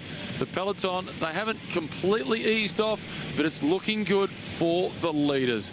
Will one of them survive and win the stage? Do you think we went too far trying to compete with Hyundai's Prius? I can't believe it's back. They have deals on now, before EFS. The Tucson hybrids for only $44,990 drive away. And all we have are balloons.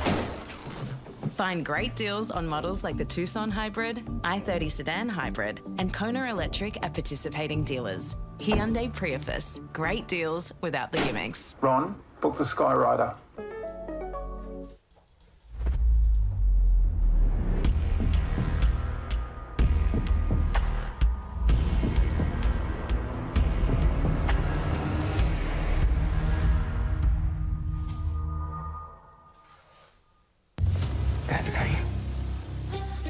I saw something.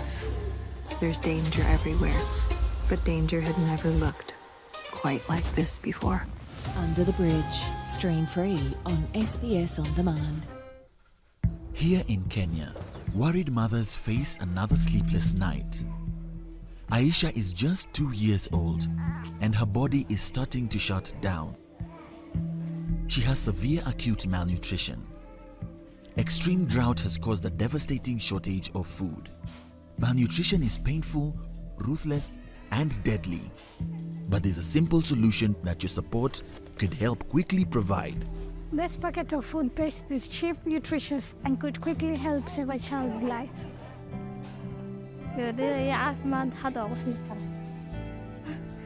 Hunger is already threatening to take the life of the next child. So please don't wait to donate.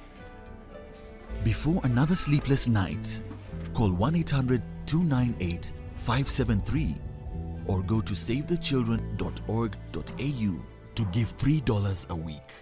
Thank you. $10 in gold included. Tickets just $10. Search Dream Home Art Union today.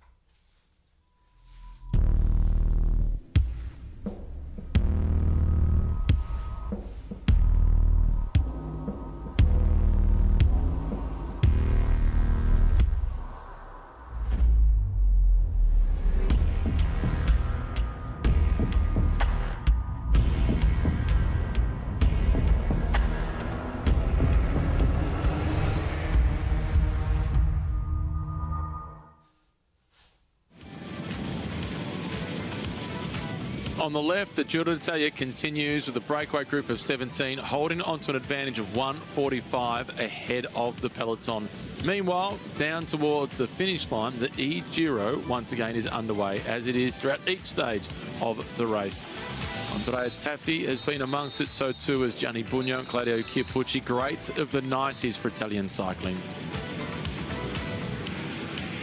Good weather for it. There have been a few stages where the E-Giro has been ridden in the rain. This is more like it, Mitch. This is the way to enjoy it. Just like you did on the weekend. How many kilometres did you do with Swain Tuft on the weekend? Oh, we chipped off about 500 kilometres, but it wasn't at this pace, and it certainly wasn't this terrain. It was, I have to admit, it was a lot more hilly than this, and it was off-road, gravel. It was a hell of a trip. He was a great guy to go riding with. He's a guy who has actually worn the pink jersey in the Giro d'Italia. Got the full custom Scott pink bike, and one of the only bikes he's kept from his career. And the moment he enjoyed being in the spotlight on his birthday. nonetheless. He took the Maglia Rosa. He did. Wow, that's great. And What's he... I'm glad he's still got that bike, Mitch, because when he won the silver medal at the World Championships, the individual time trial in 2008, he took the newspaper clipping and then went down to the market stall at the World Championships the next day and had to sell his bike because he didn't have enough money to get him from the World Championships through to his next paycheck in January, because he was in the negatives in his bank account. He was the silver medalist at the World Championships. Yeah, wow. It all looks really glamorous and they must be making lots of money. He wasn't making any money at all. He was funding his campaign all that season. Yeah, incredible career, incredible story. It's. I remember I was in a race in Canada and he'd gone up the road. There were two guys up the road, Mitch, and they were sitting at, I don't know, 2-3 minutes and sort of decent-sized bunch, and we thought we'll bring these two guys back. Started chasing and they kept going further away, kept chased harder, they kept going away. We caught one rider, we didn't catch the other one, and it was that man himself. And that was when I just remember finishing, and it was a hard day, and I was like, how did this guy stay away? And then of course his career told the story. He said he had no tactics at the start of his career. He rode his first ever race, Wayne Tuft, at 24. Yeah. Most people, you'd think if you haven't made it by 24, it's all over. That's when he rode his first race. And he said in his earlier races, he either won by 10 minutes or he finished behind by 10 minutes. Because he just went to the front and rode as hard as he could for as long as he could. That is exactly it. And by the end of that tour, we've heard about him, and you know, the local Canadians and Americans said, oh, no, this guy's strong. He's strong. He's not super smart, but he is strong. Well, he develops, didn't he, beyond that. Well, the team that is developing in this breakaway is we're 3.9 kilometres away from the start of the next climb. They go down briefly in the valley, straight back up again. In this group, there are 3 riders from Polti Visit Malta. They and Bardiani, the 2 smallest teams in this race. And Polti Visit Malta, they've got 3 in the breakaway. Net Company Ineos and Lidl Trek. 2 teams with amongst the biggest budgets in the sport. We're both trying desperately to get riders in the break, and both those teams have missed it. I don't see Polti Visit Malta winning this stage today, but hats off to them for getting 3 into the break. I mean, they're giving themselves a chance, aren't they? And, you know, you can have all the money in the world in terms of budgets, but on days like today, if you don't have 8 motivated bike riders, or, you know, riders that are just switched on at the start of the stage, you can very easily be caught napping. Well, I think, Matt and Macca, this is where we're going to see maybe a bit of splitting on the breakaway. I know they've only just formed, but this is the climb of the day. This is the Category 2 climb. It's almost 10 kilometres in length. Well, practically 9.9 kilometres. It maxes out at 11%. But the key element here is it's at 59 kilometres to go, they go over the top. There's only 2 more climbs after that.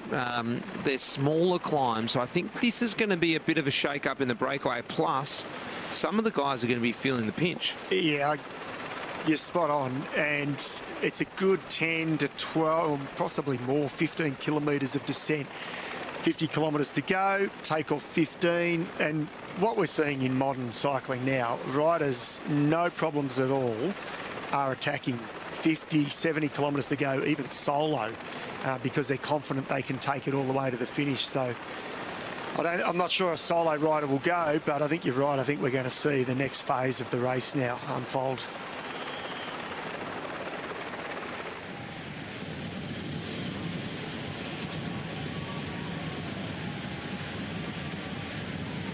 Oh, Alessandro Pinarello, did he get it in? Maybe he just missed. He's not quite Wemby. Little bit too early for Halloween. Looks like a good costume for you there, Keno, this Halloween. Take some notes. Suit me perfectly. Victor Campanart's in the yellow colours for Visma Lease Bike. He is not worried about the breakaway. And Visma Lease Bike, they had no interest in getting a rider in the break today. They've already won 2 stages, the 2 mountaintop finishes with Jonas Vingegaard, and they're here for one reason and one reason only. Yeah, for the victory, for wearing the pink jersey when they're rolling around the Colosseum in Rome. And it's funny to think a team like that could have a rest day on such a stage, but, well, don't worry about the climb, because Jasper Stuyven wants to shake things up before they get to the climb. It is starting to split up. At the back of the group, this is Alessandro Tonali. He's the most recent addition to the breakaway, making it 3 from Polti Visit Malta. And Jesper Stuyven, part of the Soudal Quick-Step team. The old team manager, the godfather of the team, Patrick Lefevre, has been spotted on the side of the road today. What impact does his presence have, even though he's no longer in an official role with the team? A big presence with the team. You know, I envision, I think we said in the ad break, that I reckon that's why Jesper Stuyven's having such an fingerprint on today's stage.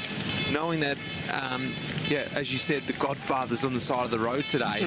You want to show your best self. You want to be in the front as you go past him, and Stuyven did the right thing, didn't he? He sure did. And Patrick Lefevre is always good for a quote, that's for sure. 2 riders from Polti Visit Malta, Matteo Bass and Ludovicio Crescioli, along with Stuyven. And look who's there again as they're about to start the climb. Chris Harper. Yeah, he's not missing a beat, is he, Chris Harper, today? This is really good signs. Really, really good signs. So, no, he's switched on and he's putting himself in the right position for this climb to come. As you say, Mitch, it's convinced it's going to split. You know, it could split in half, in fact, this group, possibly more. Yeah, get the distinct impression that it will. Chris Harper, he was a brilliant tennis player as a junior, and he's approaching this stage with a serve and volley mentality. Really aggressive. It's all on the front foot. And he'll be confident in himself too. He's obviously felt pretty good at the start of the stage. So here we go, start of the climb. He'll settle into his rhythm now, but he's playing it cool too. He's doing just enough. He's doing just enough to keep things ticking over. Well, Chris Harper showing that he is a really all-round rider there. You know, being able to descend with the best there. That's something you, in a stage like today, you need to be able to do. It's not just about going uphill. And he was not Swain Tough late to the sport, but he wasn't somebody that was racing as a 14, 15-year-old. So he was late-ish. And often it can be hard to pick up those skills when you start racing at even 18 or 19. Yeah, I always find it incredible, you know, when we're talking about Richie Porte debuting at the Giro. And what's in some ways is not incredible, because when you've got natural talent or a big engine under the bonnet, I accept that and I say, okay, well, you're just going to outclimb experience. But in a peloton, on stages like this, finding your way, picking your way through 160, 170 riders through narrow village streets, I know horsepower helps, but it only helps so much, Mitch. You know that. You and I both know that. So I'm more fascinated by that these riders that come into the sport late and very quickly just learn. They learn how to navigate a peloton, get themselves at the front at the, you know, all of the key moments, and that's more than horsepower. That's, you know, tactical nous. That's the ability to sort of read the flow of a peloton as well. Well, the climb that they're on to now, the last time it was used in the Giro d'Italia was back on stage 12 in 2012. And from a breakaway, the winner of the stage was Lars Bak, the Dane, who he was riding the Herald Sun Tour as a teammate for Stuart O'Grady, and on the stage to Mount Buller, where Chris Froome was in amongst the thick of the action, and so too was Richie Porte. Lars Bak took the yellow jersey, and afterwards he gave one of the all-time great interviews. He said, Stewie told me I wasn't feeling super duper, so it's up to you. And he took yellow. Stewie took it back off him, though, in the time trial in the Yarra Valley. Yeah, and I remember that, the stage win by Lars Bak. Solo attack at the end. I think rain-soaked roads too, on memory. Well, there's a bit of a change in guard here, and the race is definitely not over behind, because we've got Net Company Ineos taking charge. They want to go on the front foot here. Yeah, and even though that gap is the biggest we've seen all day, 2 minutes, it could suddenly take another turn here. They want to take some time back today. They're thinking about attacking Vingegaard. They've got a plan mustering up here. It's not about the stage today. I believe it's about trying to attack, get some time on Jonas. Test him out. Or maybe actually to take the jersey before that. How about that? Well, here is Narvaez, number 195. It was 8 years ago that we saw the first ever victory for a rider from Ecuador in the Giro d'Italia, and that was Richard Carapaz, who's also a winner of this race overall. Carapaz has won 4 stages. Narvaez has equalled him with equal most stage victories for a rider from Ecuador. Today could be his chance to be the outright leader of that title. Precioli at the back for Polti Visit Malta. It is tough to get nutrition on board today. The gap is still just at 2 minutes. Net Company Ineos doing the chasing. Well, you can see how much they're suffering with the temperatures just because of the change in temperatures. They've been experiencing pretty cold, wet conditions over the first half of the Giro. Today, mid-20s, and they're suffering with it. The pace of the race, uphill, direct sunlight, and it's just a change.